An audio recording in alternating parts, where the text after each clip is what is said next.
Conocemos lo que le gusta. Sigue en CNN con Sentido Común. El programa de Marcelo Fernández. Bueno, muy bien, seguimos en Consentido Común, seguimos en CNN Radio Rosario. Vamos a volver a la economía.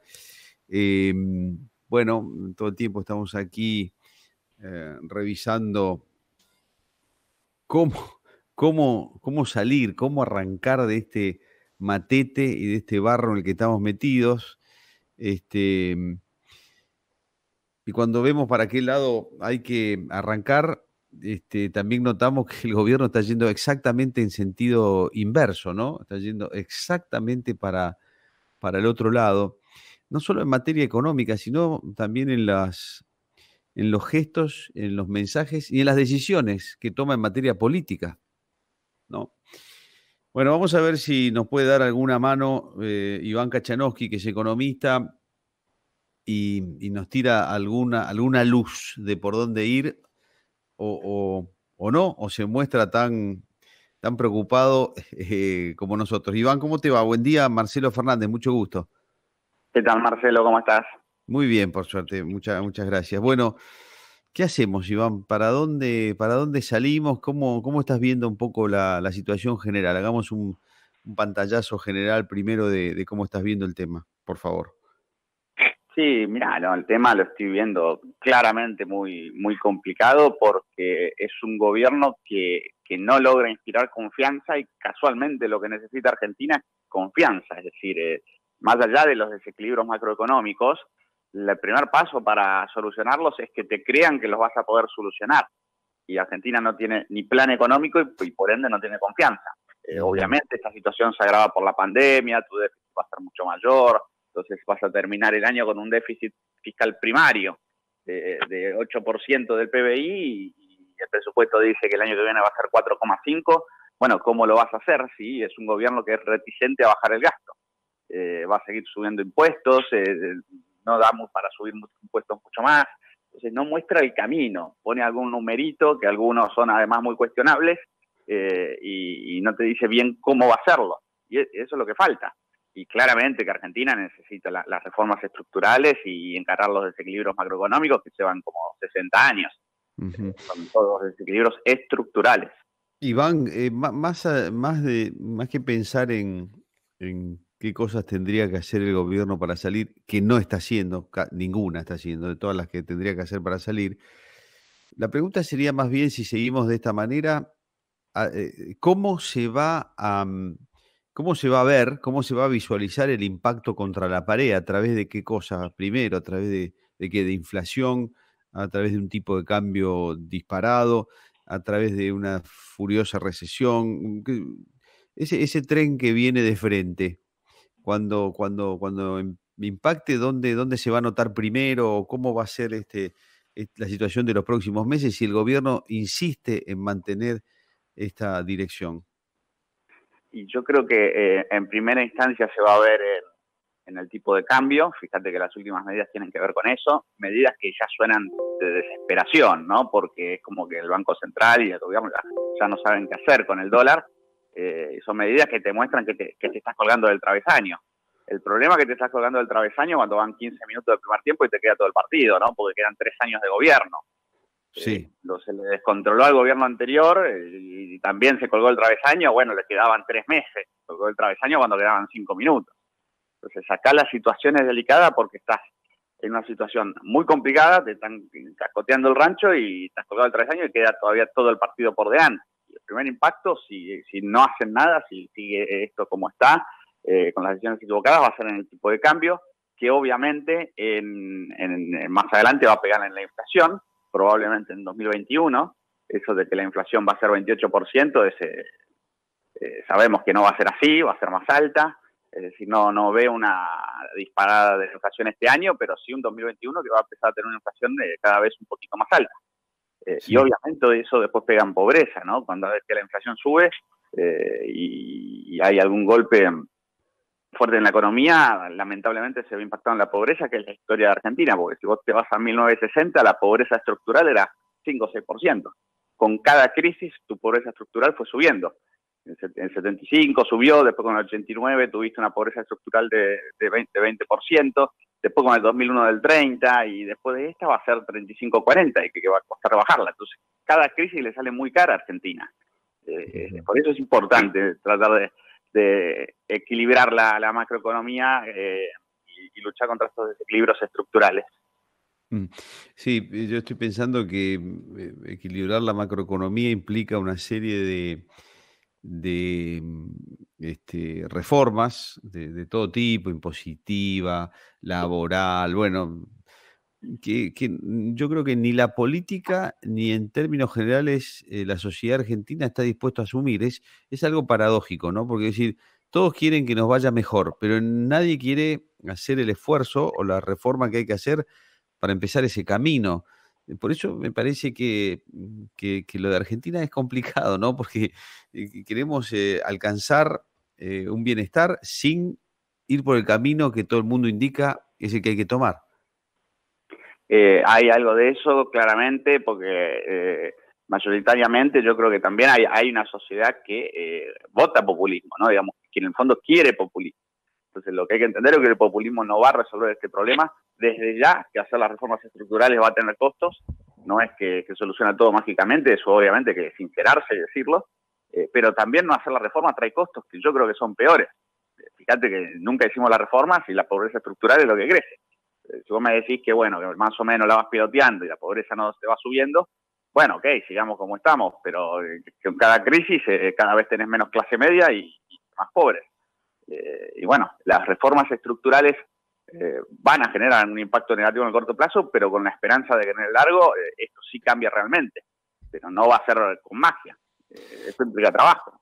Ahora, Iván, cuando nosotros hablamos de reformas estructurales, en primera instancia, además de la reforma impositiva, laboral, toda una cosa más integral, ¿no es cierto? Pero entre otras cosas, de lo que tenemos que hablar es de gastar menos de lo que estamos gastando, y como mínimo, el esfuerzo que tenemos que hacer es gastar, aunque sea lo mismo de lo que entra al sector público, pongámosle así, como primer paso. Ahora, hay mucho, el último gobierno de Cristina Fernández de Kirchner, creo que fue el último, no el primero, o sea, el segundo, le metió un crecimiento, una suba al gasto, especialmente en cuestiones sociales, monstruoso, que no me imagino cómo puede acomodarse. No sé si vos lo tenés más o menos visto, pero tampoco una reforma o un ajuste del gasto público parece muy sencillo. Viste que mucha gente piensa que es inflexible a la baja el gasto público. ¿Cómo acomodar los tantos entonces? ¿Cómo acomodar las cuentas? No, está claro que o sea, uno de los principales problemas es que hoy el 60-70% del gasto público es subsidio social, ¿no? Entre jubilaciones y planes sociales que van a gente que está en situación de vulnerabilidad y no. Ahora, me parece que la respuesta a tu pregunta pasa un poco más por la situación de las pymes, que te generan el 80-85% del trabajo en Argentina. Vos hablas con los empresarios pymes, no todos dicen esto, pero la mayoría, yo no tengo una mayoría, por lo menos a mí me dicen, yo contrataría más gente, pero hay dos cosas que me frenan. Una de los impuestos que tengo que pagar, no puedo contratar más gente porque tengo que pagar impuestos, debo impuestos. O sea, están ahorcados con la presión tributaria. Y por el otro lado, el miedo a la litigiosidad laboral. Entonces, la reforma laboral es clave, porque si vos tenés 600.000 pymes, con que, si querés para hacer el número redondo, imagínate que son 500.000, con que cada una por año contrate una persona, en un periodo presidencial tenés 2 millones de personas que pueden migrar de planes sociales al sector privado productivo. Pero tenés que ponerle la cancha linda para que quieran hacerlo. Uh-huh. Y no es tan ambicioso que cada pyme contrate una persona por año. Sí, sí.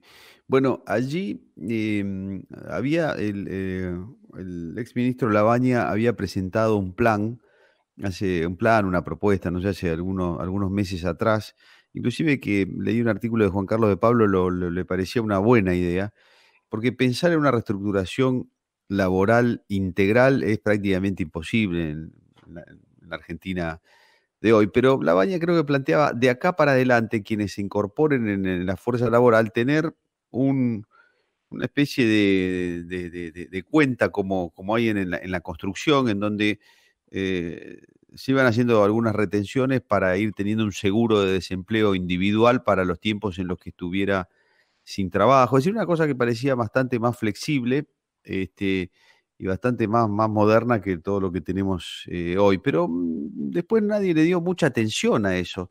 ¿Cómo debiera ser una reforma laboral eh, para que empiece a generar incentivos para que las empresas tomen personal? Yo, por lo general, no suelo coincidir con la baña, pero No, yo tampoco, te lo aclaro pero tenía el aval de Juan Carlos, de Pablo, entonces por eso lo leí con mucho más detenimiento y me pareció piola. Y la propuesta en ese sentido es buena. Fíjate, mira, tenés un caso concreto, está bien, las comparaciones nunca son lo óptimo, pero fíjate lo que pasó en Estados Unidos, que tiene un mercado laboral flexible. Vino la pandemia y el desempleo se disparó a 14, 15% de un mes a otro. Pero esas personas cobraban el seguro por desempleo, ahí tenés el amortiguador, siempre tenés que tener algún amortiguador. Sí, claro. Cuando empezaron a terminar con la cuarentena y empezó a volver la actividad, ese desempleo empezó a bajar rápidamente. Es decir, que así como subió, bajó. Es cierto que todavía está más alto de originaria la crisis, que por ahí le va a llevar un poquito más de tiempo bajarlo, pero el desempleo se disparó y así como se disparó, cayó abruptamente, aunque todavía le queda un camino por recorrer, pero esa es la ventaja del mercado laboral flexible, que te podés adaptar rápido, con amortiguadores. En cambio, Argentina, vos agarrás el empleo laboral privado, y desde el 2011 que es una línea horizontal en la tendencia, no crece. Entonces, claramente como estamos no funciona. El sector privado no puede generar puestos de trabajo. Entonces, eso hay que replanteárselo. No puede, desde el 2011, el sector privado no pueda contratar más gente y esté clavado ahí en torno a los 6 millones, un poquito más, contando con tributos autónomos. Uh-huh. Entonces, eso es lo que no funciona.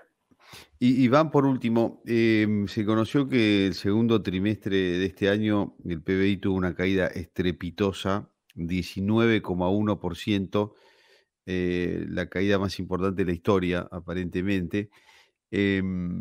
¿Cómo te parece que termina el año y cómo te parece que va a ser el próximo en materia de actividad? Bueno, el número es más o menos acorde a lo que se venía proyectando. La mayoría de los analistas venían hablando de una caída del 20%, por ahí anduvo, un poquito menos. Es una caída muy fuerte, lo cual te va marcando la cancha de que el año va a terminar con una caída del 12%, que también es muy fuerte. Y el 2021 claramente va a tener un rebote respecto al 2020.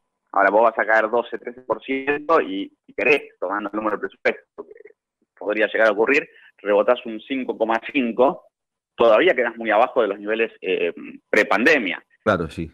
Ese rebote del 5,5% no va a seguir creciendo a la misma velocidad. Es decir, que yo me imagino que a partir de ahí el crecimiento va a ser mucho más lento o incluso estancarse. ¿Por qué? Porque vos desde el 2011 al 2019 tenías un PBI que también era horizontal, estancado. Argentina estaba estancada antes de la pandemia, hace 10 años. Cuando salga de la pandemia, ese estancamiento lo tenés que trasladar escalones más abajo, porque se destruyeron empleos. Tu capacidad productiva va a ser menor, no vas a volver al mismo nivel. Entonces vas a tener los mismos problemas, escalones más abajo en términos de PBI, lo cual nuevamente esto implica un mayor nivel de pobreza. Bien, Iván, te agradezco mucho el tiempo que nos dedicaste y las explicaciones, muy amable. Gracias a ustedes. Hasta luego, adiós. Conversábamos con el economista Iván Kachanowski. Está difícil el tema económico, por dónde acomodarlo, y además las complicaciones políticas.